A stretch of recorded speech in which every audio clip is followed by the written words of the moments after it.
Yeah, it is. You know, there's sort of massive hype surrounding this weekend, and so many experienced international drivers. I think I might whip out an old visor and get them all to stick a little autograph on that, and also my co-driver for the weekend, Helio.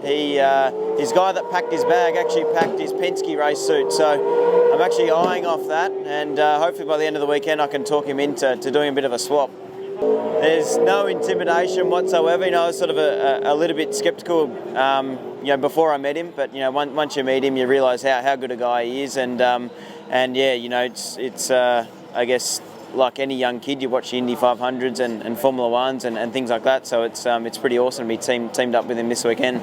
It's a bit of an unknown. Some of them obviously have that reputation of potentially being a bit of prima donna and a bit of hard people to work with, but as I said, Sebastian's been really good and so far he's settled into the car really well and just generally easy to work with.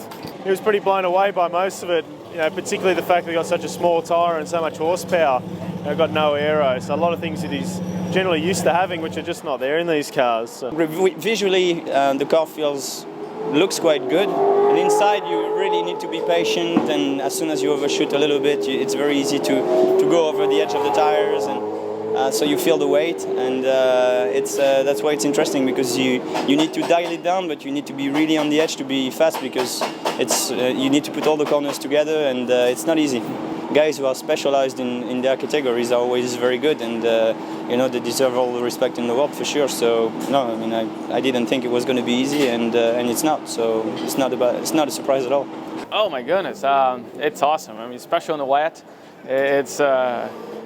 For us, the open wheel guys, it's hard because braking point, it's one of those things that we used to brake really deep, and here the approaching is pretty much the same, but when you brake, it's kind of like it's not stopping, but it's fun, it's tough, and the challenge, and I'm having a great time. The guys here and the Stone Brothers are receiving us really nice, and this is what it's all about. It's a lot of more information that it's like dancing with the stars, I mean, you start paying attention on one thing and then like, oh, you forgot about that one. I'm like, oh, come on. So it's about turning, braking, and shifting, and it's so much information because it's not so quick like braking point in IndyCar. But that's why those experienced guys, that's so much. It's so important for them and it's good for them because they know what to do in a situation like this. So for us, it's a learning curve, and let's see what happens on Saturday and Sunday.